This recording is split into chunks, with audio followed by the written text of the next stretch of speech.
The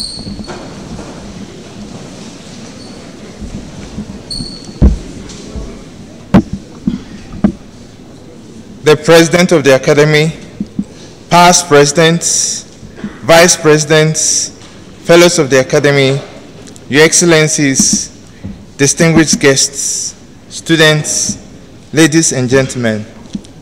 On behalf of fellows of the Ghana Academy of Arts and Sciences, Ghana's premier learned society, I warmly welcome you to the final day of the 3-day lecture marking the 51st in the series of J.B. Danquah Memorial Lectures given on the Academy's platform since 1968.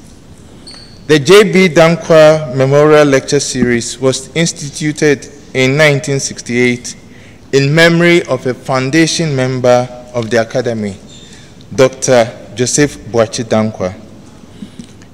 The event consists of a series of 3 lectures delivered on varying themes ranging from law, philosophy, literature, medicine, health, religion, nation building, and others.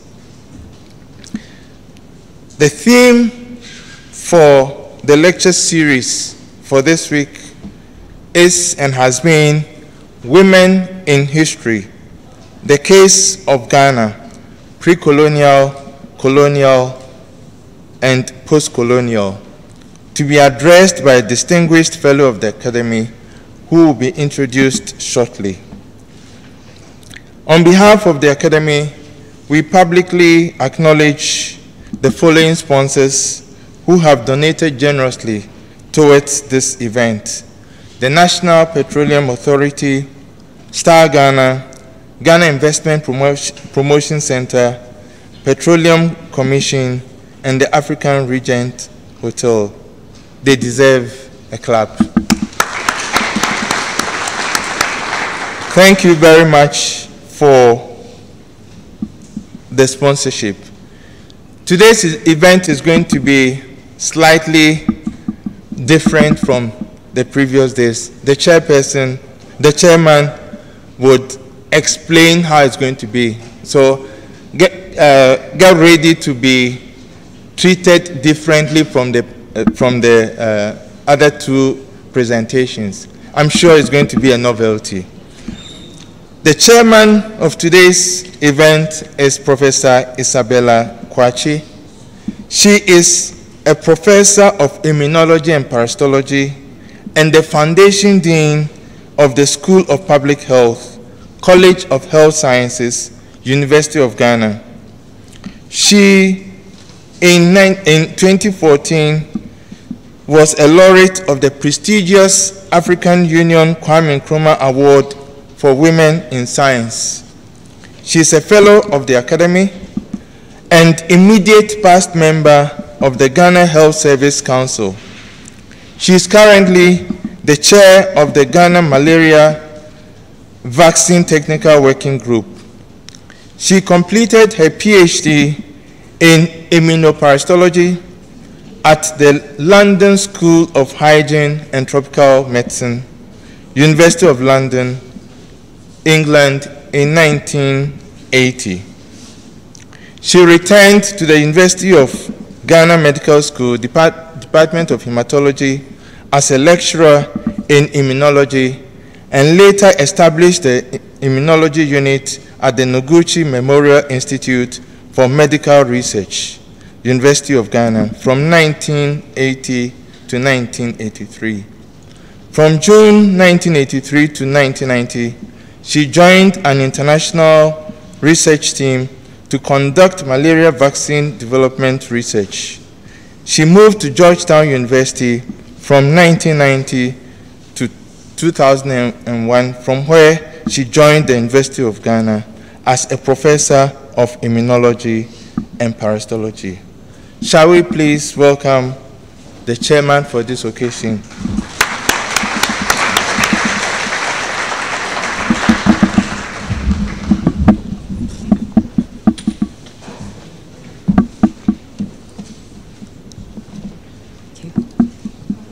The President of the Academy, Professor Abba Bentilandem, past presidents of the Academy, fellows of the Academy, special guests, our senior high school students, young ladies and gentlemen, special guests, ladies and gentlemen, good evening. When you get called from your bed in the morning by your president to help fill in a rather serious situation, all you can do is humbly say yes and find your way to fill in the problem. And I'm sure that the third lecture also brought me here, brought me out of my bed to fill in the situation. So my small duty here is to introduce our illustrious speaker. And this will be the third of the series of the J.B. Danquah Memorial Lectures, which has been on women in history, the case of Ghana, pre-colonial, colonial, and post-colonial. Now, our speaker has been severally introduced, and if I were to go through her CV, it will fill the whole hour. But she's no less a person than Professor Akosua Adoma Perbi, a renowned historian and one of the very best in her field. She has had an illustrious career, and this is all, in her CV, and you have the booklet. But a few snippets. Aside from being the daughter of a most famous Professor Nketia and the wife of a famous KPMG person, Mr. Perbi, she has, from her student days, illustrated leadership. She's an old Achimotan, of course, and one of the few who has transited various houses. She was in Kingsley House, then she became a house prefect of House 11, and then she became girls' senior president, prefect, and moved to Clark House, way Clark. I'm from Clark House, so that was nice. And she's one of the few women who did cookery instead of mathematics for O levels. And she graduated in history with honors, and she really thinks that history is the mother of all academic disciplines. And I'm sure historians will think alike. And she was head of the Department of History, University of Ghana 7 times. And I think all the current faculty, she taught all of them. She was warden of Volta Hall, and she's been celebrated in several awards. The 2011 Oba Mbo Television African Award, the Outstanding Contribution to Tertiary Education. Her accolades are many. And for the first lecture, we got really a riveting talk on pre-colonial times, and I felt very proud to be an African woman. Second lecture was no doubt in equal vein, and I think we're going to be treated to an excellent third lecture on post-colonial Ghana. And with that, with no further ado, I will ask the lecturer, the speaker, your audience, your speaker, Professor Perbi.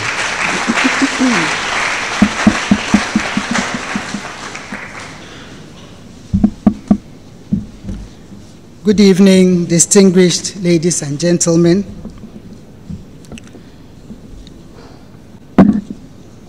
Today's lecture is on women in post-colonial Ghana. And there's so much to say that I've decided to summarize it in a few minutes and get a little interaction from 4 very good colleagues of mine. And as soon as I finish, I would want them to share, just in 5 minutes, some of the things I'll be sharing here in terms of practical issues to do with women in post-colonial Ghana. So when I finish, I'll mention their names. In post-colonial Ghana, women have played and continue to play active roles in politics, in social affairs, in religious issues, and in the economy. The governments Ghana has have promoted women's welfare. President Kwame Nkrumah set the pace when, in preparation for total independence, he was asked by the colonial government to constitute a legislative assembly. In 1954, Miss Mabel Dove became the first Ghanaian woman to join the Legislative Assembly. When Nkrumah nominated her to represent the GAAS rural constituency, many of the party members were not happy, and they indicated their reservations about their local branches supporting a woman candidate. An elderly man who was present at the meeting reminded all the men that at one time in their lives, each and every one of them depended on the motherly cares of a woman. This admonition was used during her campaign, and Mabel stood with me, Ama Olenu, barrister and vice chairman of the Ghana Congress Party, and Mr. I.N. Peregino Brema, a member of the Muslim Association Party, and won an overwhelming majority. Mabel joined a legislative assembly of 104 members, and she was the only one. When you read Mabel's memoirs, she talks about the way sometimes she was ridiculed in Parliament. Sometimes they will laugh and say, the lady in a wig, or the lady with lipstick, and so on, and she was not deterred.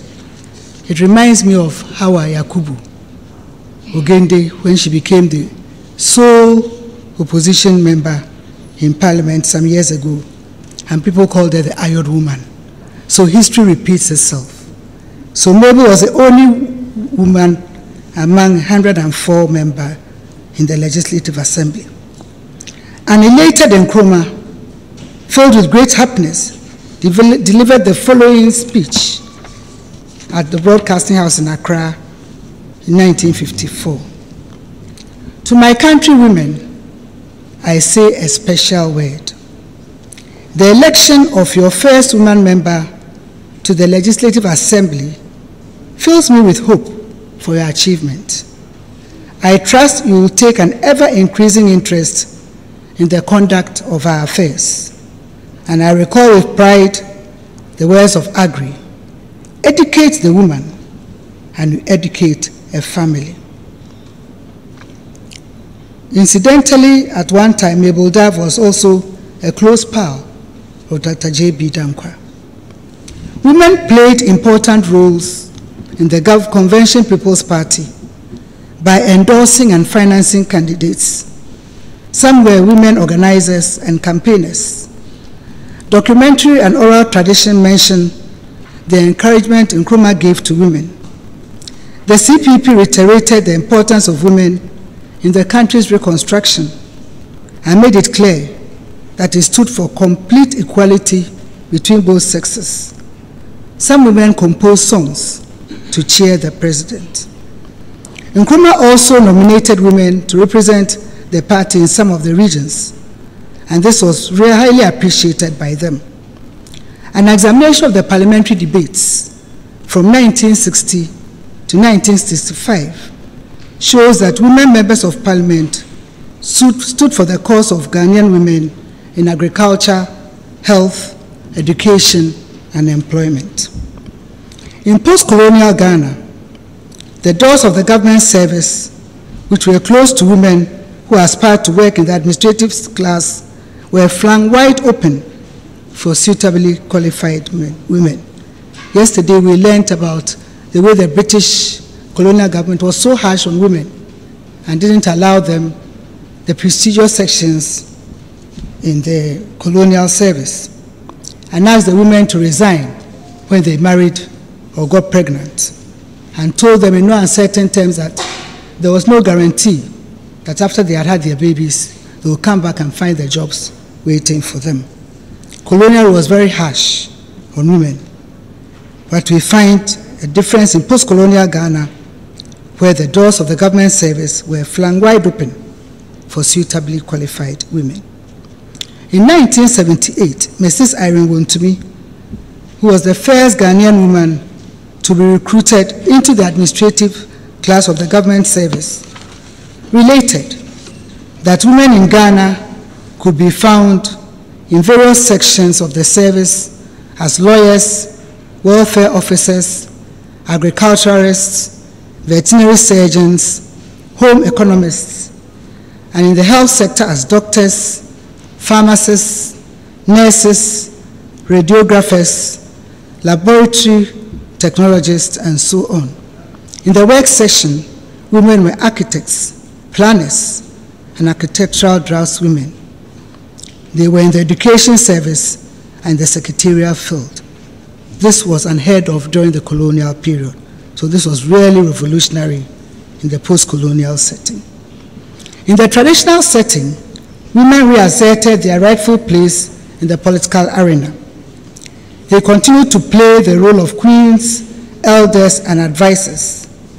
The elderly women were looked up to for advice as the custodians of culture and the repertoires of knowledge.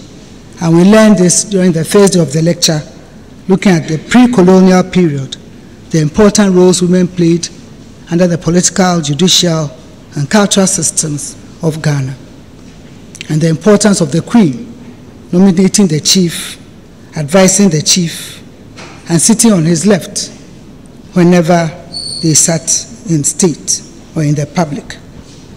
When Nkrumah allocated 10 seats spread over all the regions of Ghana at the second session of Parliament held on 18 July 1960, Regina Asameni, Member of Parliament for the Volta region, remarked, "This is in fact history in Africa, and I can assure you, sir, that we too can do our best by our performance in this house and elsewhere to prove to the outside world that women in Ghana, given the chance, can be as good as women in other civilized countries."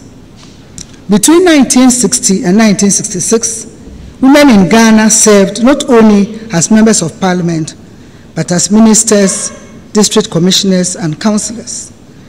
Women politicians stood for the cause of women in agriculture, health, education, and employment.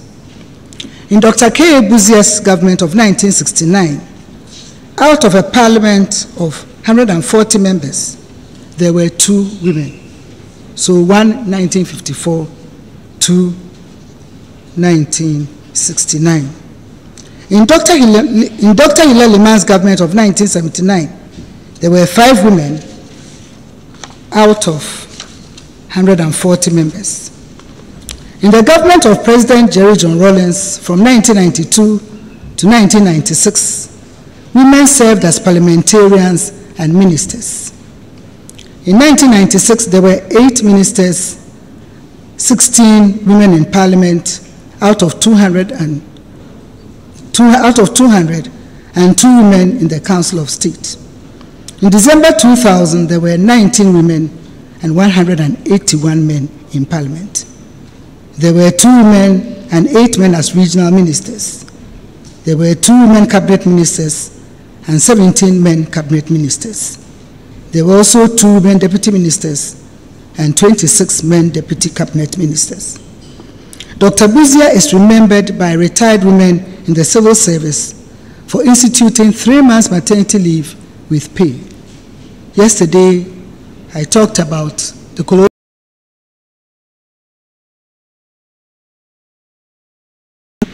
And when they realized that you had gone to a baby, everything was deducted from your days of work. So a few women in the government service I interviewed a couple of years ago said they were so happy to hear that they could go on 3 months maternity leave and have their full pay. One lady actually decided, although she had finished having her children, her last one was about 10 years old, that she would try another one to enjoy the maternity leave with pay. During the tenure of office of the New Patriotic Party from 2001 to 2008, the Ministry of Women and Gender, Women and Children's Affairs was created. This was to help prioritize addressing issues relating to women and children, and this office is still in place. The title slightly changed. Ghana has had 2 female chief justices in succession, as well as 3 female attorney generals in succession. I think women have come a very long way, and it is wonderful to look at the history. Women in the economy. There is an increased participation of Ghanaian women in formal economic activities outside the home. Women are involved in agriculture and allied fields, sales work and in production, transport and professional and technical fields. Women involved in these enterprises have increasingly become the backbone of their families as breadwinners. Women are involved in farming, food processing, and distribution. The predominant role of women in agriculture has enabled most women farmers to become increasingly responsible for the educational and other material needs of their wards, especially for female-headed households. The industries women are involved in are food and beverages, as well as textiles and leather products. Some women can also be found in the services sector, in wholesale and retail trade, and in hotels and restaurants. The changing nature of Ghana's economy, from a labor-intensive one to an intellectually challenging economy, is providing more and more opportunities for women to make their mark in various sectors of the economy. In the fishing industry, women continue to play dominant roles in the handling, processing, sales, and distribution of fish.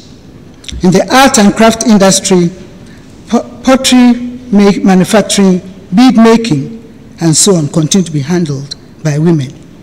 And during the first lecture, we looked at some of these pre-colonial economic activities in pot making, bead manufacturing, and so on. During the colonial period, it was not recognized, but in the post-colonial period, it was recognized, and women could reassert themselves in terms of some of these economic activities that they were doing. In the social field, many women's groups have been formed since independence in churches and other social and political groups to encourage and enhance women's participation in improving social life. For example, there was the Ghana Assembly of Women, founded in August 1969 as a voluntary women's body, which served as a central women's organization in Ghana. It became the successor of the Ghana Federation of Women. By 1976, it had 25 affiliates made up of 10 religious groups and other self-help organizations. Its activities in that period included encouraging its constituent bodies to go into income-generating activities like soap and crafts making and leadership training workshops.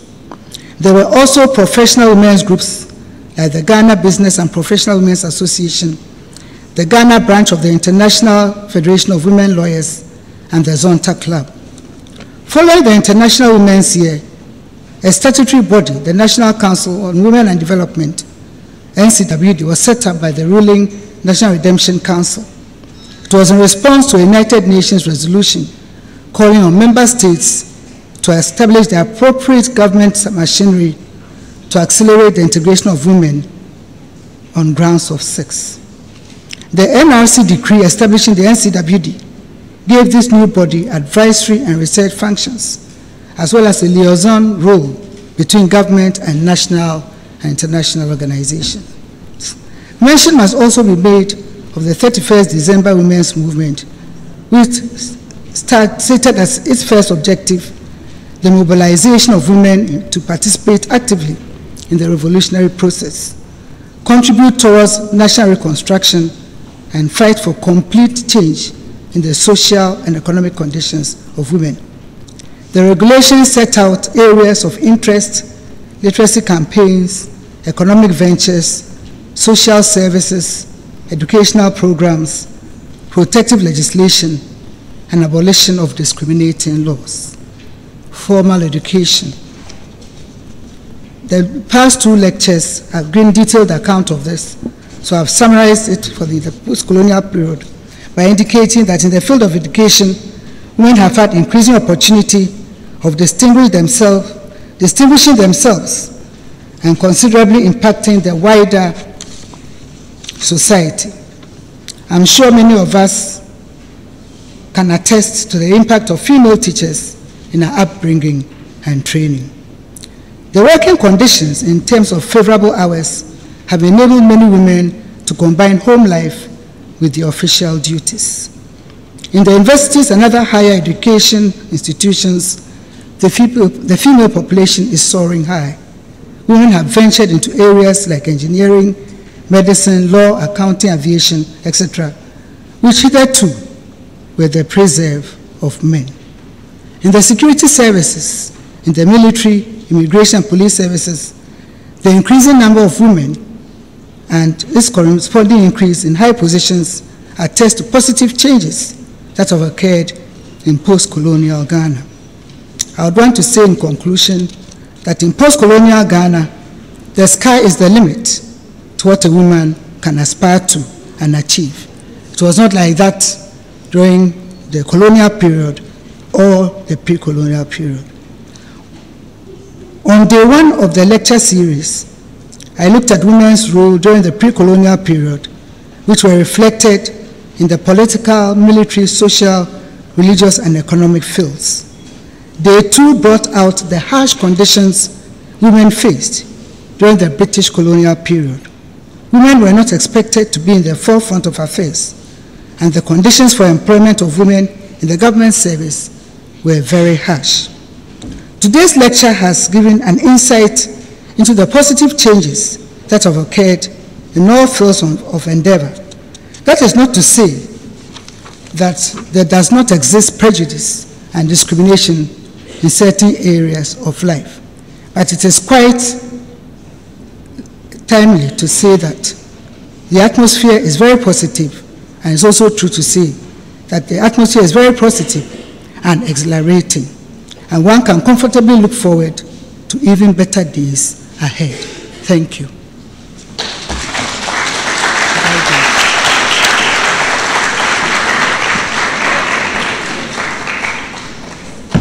I want to call for people to just in 5 minutes, after listening to this summary, tell us some of the experiences you've had in 5 minutes, adding to some of the things I've shared in terms of women's contribution in post-colonial Ghana. So there are 4 people I've asked. 5 minutes each. Dr. Alison Howell, 5 minutes or less. Dr. Maureen Hianacho, Dr. Yao Perbi, and Mrs. Hildegard Danquah Apenti. She is from the JB Danquah family. Can we have a mic given to?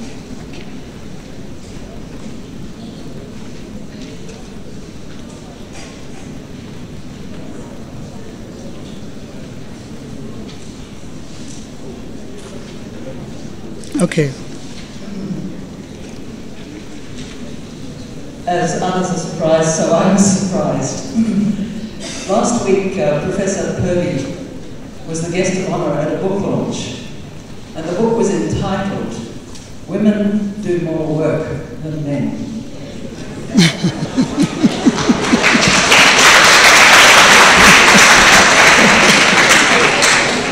The author of the book, Inigorkas Da, she is a Bidderford, and probably most of you have never heard of the Bidderford, but they are the ethnic group that live across 3 countries, Ghana, Burkina Faso, and Cote d'Ivoire.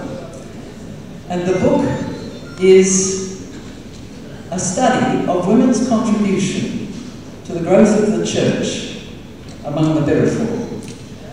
Now, I mention this because my own observations of living in northern Ghana for 16 years was that women do an incredible amount of work, but often they're completely unacknowledged. Mm-hmm. And I also saw examples within the church of where women actually planted churches, they started churches, they got them going and they built them up. And when they were built up, the men took over. Now, The other thing, Professor Perbi, was that struck me, and it struck me in Dr. Da's book, and the reason why she wrote the book was because she had realized that often the story of women is not written down. It's the story of men that is written down in history. And so that's why she wrote her book. But in the process of writing her book, she argues that among the Bigger Four, women do more work than men because of the extraordinary hours that they have to work. Now, I also realise that what she is doing is a pioneering work. What she's done is a pioneering work. And when I look back through any historical work that was written by women on the African continent related to anything to do with the church, the only women who had written prior to Dr. Da were all Western women. So she is the first African woman to have actually written an African Christian women's history. And she brings out a critical need in understanding women in history to the need for documentation of women's stories. And Professor Perbi has mentioned many women tonight. And as I look around the young people, particularly the young women here tonight, I hope that some of you will pick up this urgent need in history for biographical work on the story of women. Otherwise, their stories disappear. Thank you, Prof. Thank you very much. Dr. Maureen Iheanacho.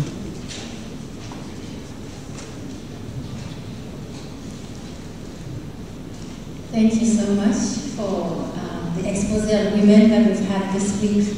I was here on Monday, but I couldn't come yesterday. Women in history. What is history? This is the experts here. But I want to ask, because there are lots of young ladies here. History is the memory of lived life. The memory of lived life.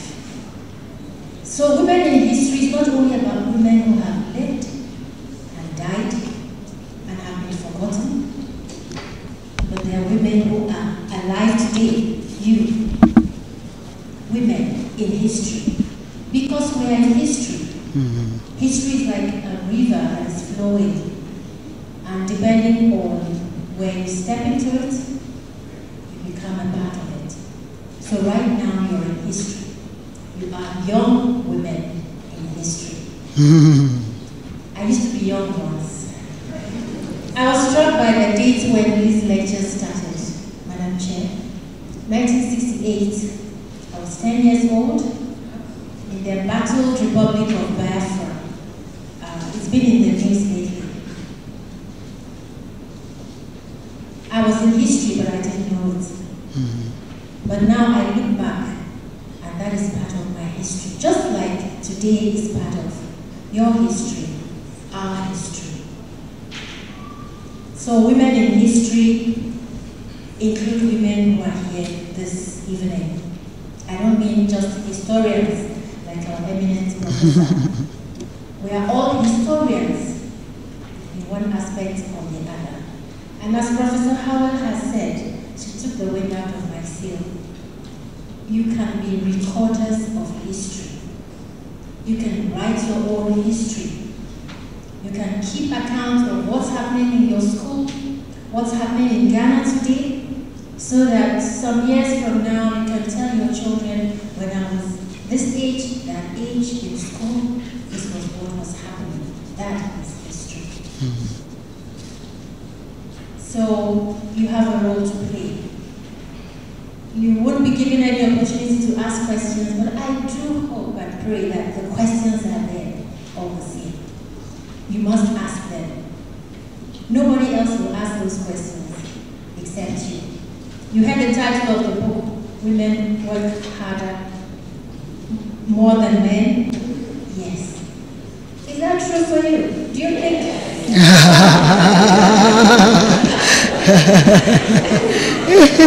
Okay, we wouldn't know unless you tell us. If I hadn't asked that question, I wouldn't have got this response. So I'd like to encourage you. My interest has been in 19th century the then Gold Coast. And I've found that they're mostly men. Not much was said, if anything at all, about the women, the wives, the daughters. But there's one book by Uriel Kessil, Encounters in the Quest of Womanhood. Yes, that looks at the wives and the daughters and other women who were behind these missionaries. If you find a copy, maybe the academy can invest in one for your library. Yes, women do have a role. You do have a role. You've heard that the sky is your limit. And I'm telling you that you are your own limitation. One thing my parents did for us, if I may be just a little bit personal, was that they didn't insist that we should read medicine or law or accountancy. They said, whatever you think you're able to do, do it. And that was the greatest freedom that we had, that I had, and that I can be here today. So whatever it is you want to do, your heart is saying, be this, go ahead, be it, and be a woman in history. Thank you so much. Thank you.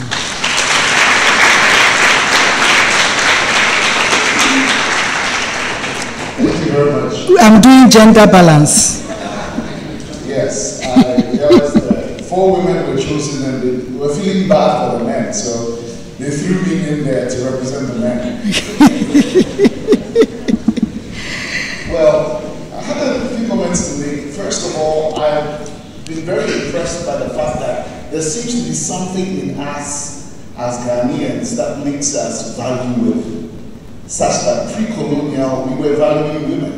And post-colonial, we've seen it, we value women. And that is wonderful, because in our history, we talk about people like GAAS and Tua, and so we've always had a thing for women. Even the academy, I realized that since 1968, these lectures have been going on. But way back in 1980, 38 years ago, there was a woman who gave the J.P. Danquah lecture.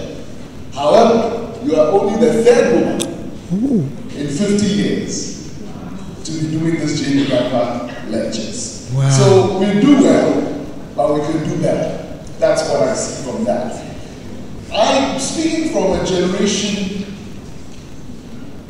an obviously post-colonial generation, and I would say that our experience is a bit different from those of you who grew up in the immediate post-colonial period or during the colonial period, or even maybe some are pre-colonial, I don't know. But we grew up in a generation where we did not distinguish between what a woman can do and what a man can do. And so I have siblings who, we were 2 boys, 2 girls. There was no discrimination. Some chose to do science, some chose to do whatever. So I'm a doctor, my sister is an accountant, the other one is a computer engineer, I have a brother who's a banker. That's the generation we grew up in. So post-colonial government, post-colonial Ghana has been good to women. That's my opinion, and I think your lecture attests to that. Again, my dean of medical schools here, Professor Tate, when I entered medical school, there was no discrimination. It was a matter of who made the grade. Whether you're a woman or a man, the grade determined whether you go to medical school. I think about maybe half of my class was women, or maybe slightly less than that. But they rubbed shoulders with us. And many times the women picked the prizes.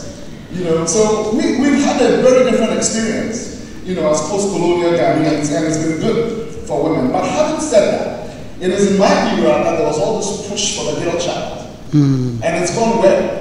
I remember I represented Ashwater School at the Brilliant Science and Math quiz, and the semi-final was between Ashwater School and the Wesley Girls.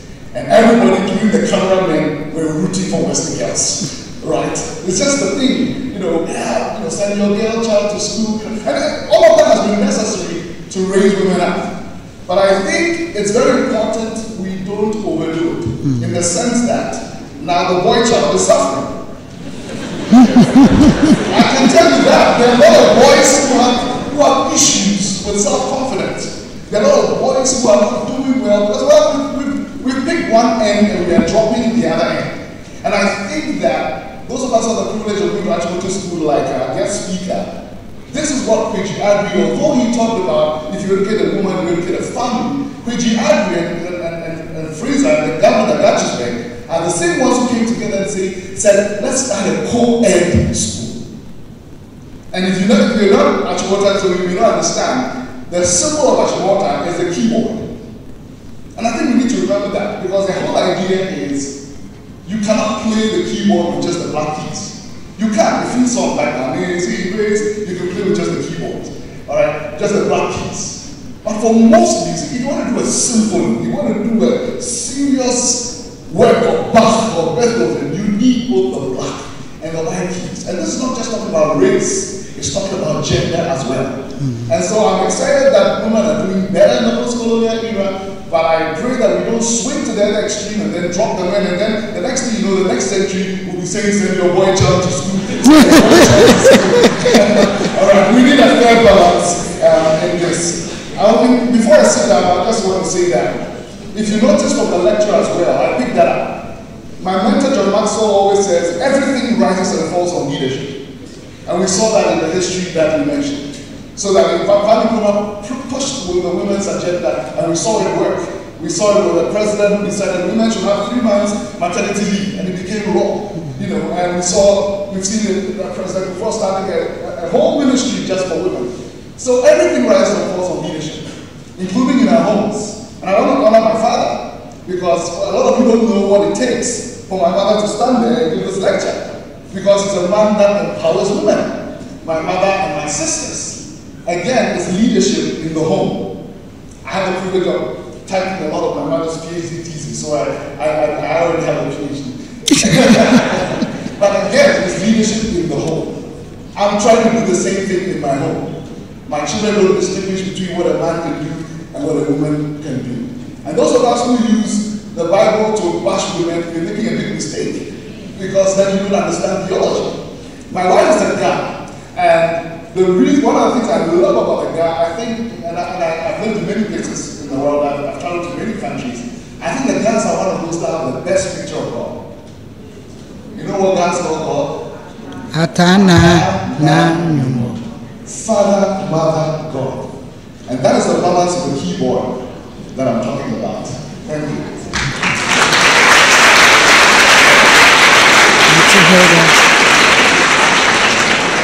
Here. Auntie Hilda, yes. Hildegard Danquah. Sorry, she's here. I'm sorry.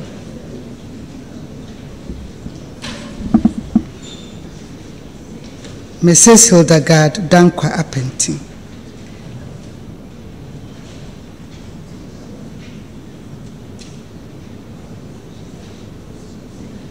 Thank you very much.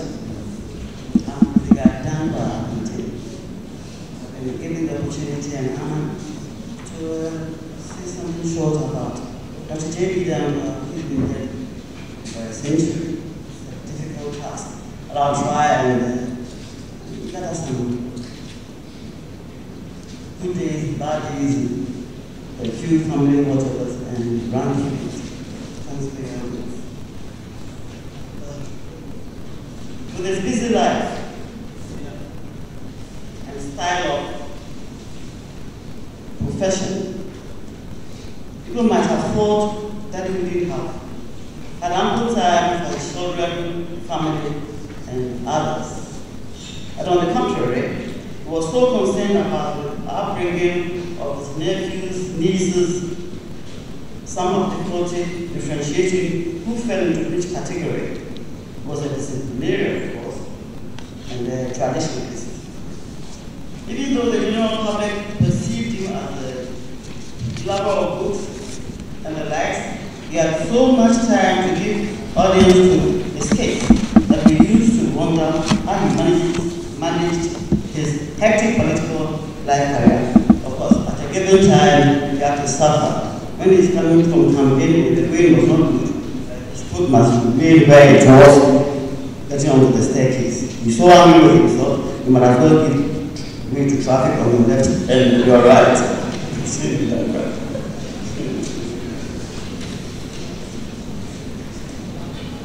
He had time for his case though, but we must read the weather, his temperament, and and his style of writing. If he's writing, he has a leg on the other one, don't go there. Learn it from one another. If he's going is so tough, you can stand behind him for I don't care how many minutes. They will not realize you are there. We wonder how he managed his political career. He brought all the children under his umbrella and knew everybody's name, but didn't want all of us at the same time because we were too much of talkatives. And at a given time, they want him to listen to you, and he is not prepared to listen to anybody, even his darling wife. He needs his room, his typewriter, which he does with 2 fingers. That's how he used the time. And he made sure that whatever you ask for, he wouldn't give it to you immediately, but whatever time he gives, get it there or get there with or without protocol and insist. He will find an answer for you to smile. This was totally Danquah, for which we are very proud of. In effect, all his children knew each other without sweat. Either you are to study waiting for him, or you've been asked to go and rearrange the books because you did not follow procedure. This is no teaching. We have come to ask a question. If it doesn't suit you at that time, don't give us punishment, but we want to see him earliest or quickest. You go to the library and attempt to arrange the books. Some of the headings, some of the titles, we are nowhere near to understand. And he wants it in literature, whatever, please, enough of that for the time being. He brought all his children together at Christmas and New Year, and believe you me, it is a moment to remember even as of now. Daddy was a father for all. Daddy wished everybody would have his or her choice, so that he can also have peace with his 2 fingers on his typewriter, being forever typing, which we were nowhere near it. Ladies and gentlemen, he was a father for all. He loved his nephews and nieces, and he loves his children. Chocolate was it was the bait for all of us, especially the girls. But Danquah didn't finish playing his part, not to us as a father, but maybe to the nation. But I wished, we had wished, the good Lord had thought it fit to let him stay a day longer. Thanks for the opportunity. We would like to waste that. Thank you all for showing up today. I'm grateful.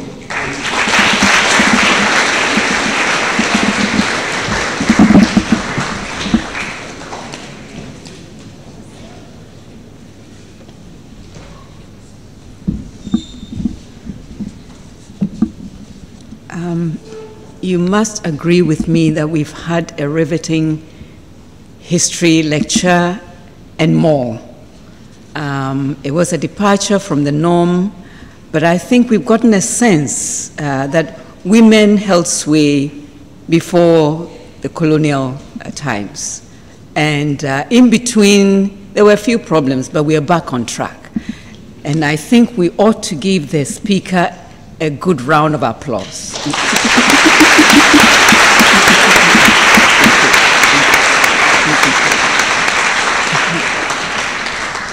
And for smartly bringing in her resource persons who also brought in a different dimension, which made it really, really interesting. We thank them all. And so with this, I think you've done as proud as women, as Akosua, as fellows of the Academy, and we thank you very much. Thank you.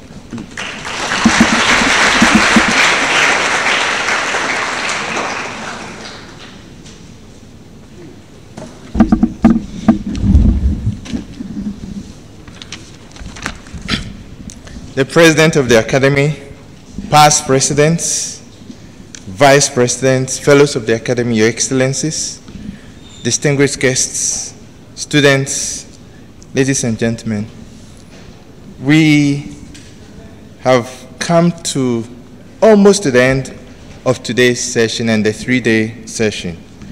We would like to acknowledge the following schools. I think today is the day that we've had the highest number, 6 schools And these are Accra Wesley Girls, Accra Teachers Technical College, Accra Academy, Odogono Senior High School, Accra Girls, and then Presbyterian Boys Senior Secondary School. Shall we please acknowledge them?